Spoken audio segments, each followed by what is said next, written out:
If you thought the royal family had run out of jaw-dropping twists, think again. Just when it seemed like Harry and Meghan's saga couldn't get any more complicated, Sarah Ferguson, Duchess of York, affectionately known as Fergie, has come forward with a revelation that could shake the palace walls all over again.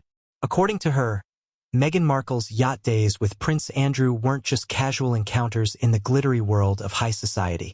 No, Fergie insists Meghan was Andrew's first client. Now, let that sink in for a moment. The idea alone feels like the opening line of a scandalous Netflix series, the kind that leaves you hitting next episode at 2 a.m. against your better judgment.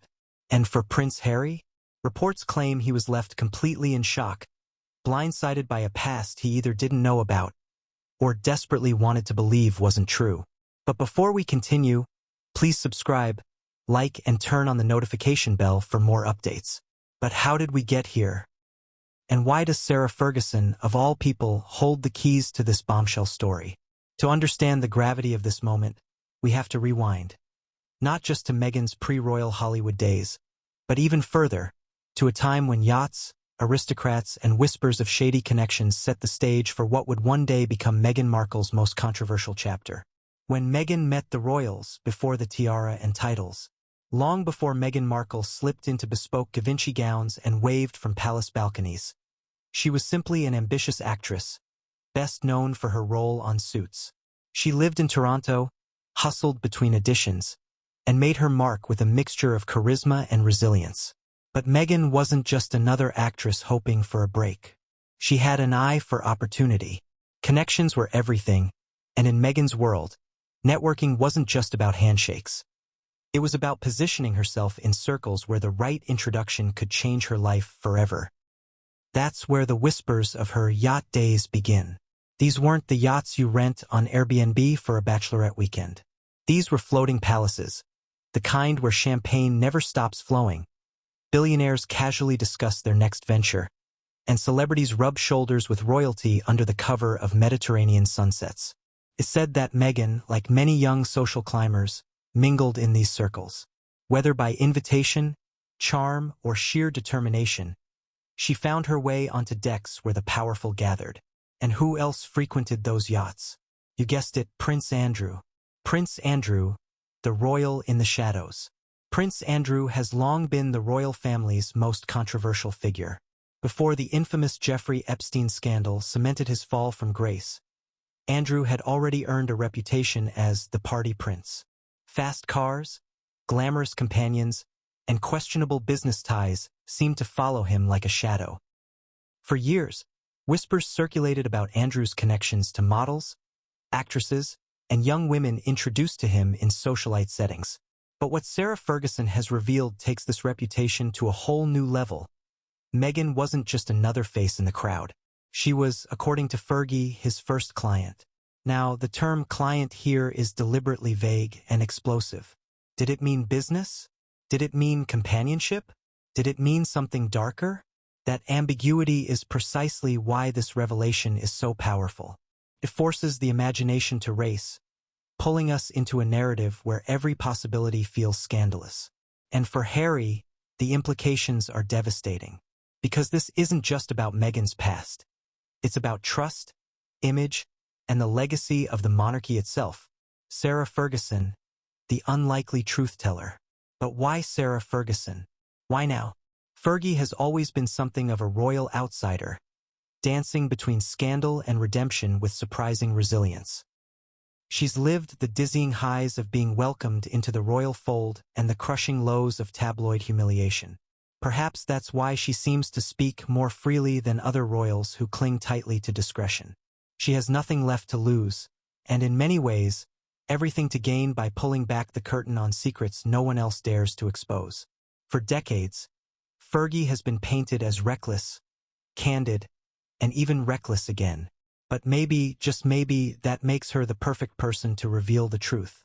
And when she said Meghan was Andrew's first client, the ripple was instant. Shockwaves through the palace, headlines exploding across the media, and Harry, reportedly utterly blindsided. Harry's shock, the personal fallout. For Prince Harry, life has been one long balancing act between loyalty and rebellion. He's fought the press, fought his family, and fought for his right to choose Meghan. But nothing could have prepared him for this. Imagine being Harry for a moment. You've defended Meghan against every accusation, every tabloid smear, every family cold shoulder. You've given up your royal role, moved halfway across the world, and reshaped your entire life in her name. And then you hear this, that your wife's past isn't just a series of minor tabloid stories or half-truths, but potentially tied to one of the most scandalous figures in your family. How do you process that? Do you rage? Do you demand answers?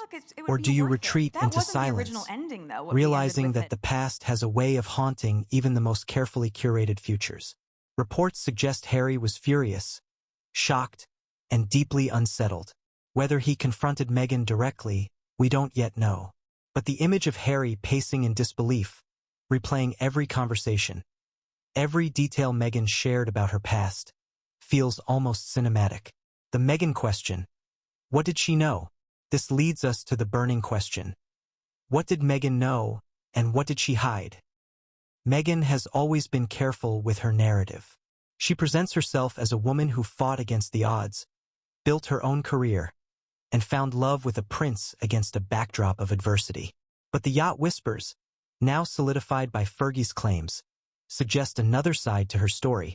Was Meghan merely a guest in a world she barely understood, caught up in the glitz of high society? Or was she more calculating, using those opportunities to elevate her status, even if it meant aligning herself with controversial figures like Andrew? The truth may never be fully known, but the possibility alone casts a long shadow over her carefully constructed image, and forces Harry and the public to ask questions they never thought they'd ask. Why this revelation matters? You might be wondering, with everything the royals have endured, from Diana's tragic death to Andrew's Epstein scandal, why does this particular revelation matter so much? It matters because it strikes at the heart of authenticity. Harry and Meghan have built their brand on transparency, on telling their truth. They've positioned themselves as victims of a cruel system, bravely breaking free. But if Meghan's past is more complicated, and if Harry didn't know the full story, then their entire narrative begins to crumble. And for the monarchy, this is yet another scandal to manage. Another reminder that the walls of Buckingham Palace can't keep the world's curiosity at bay. What comes next? Here's where it gets even more intriguing. Sarah Ferguson's revelation isn't just a passing comment. It could be the start of a domino effect.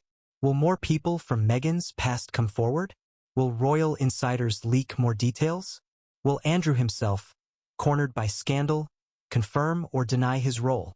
And most importantly, how will Harry and Meghan respond? Silence, after all, often speaks louder than words. Excellent. Let's keep the momentum rolling. Here's part 2. 2,000 words. Continuing the deep dive into Meghan's alleged yacht days.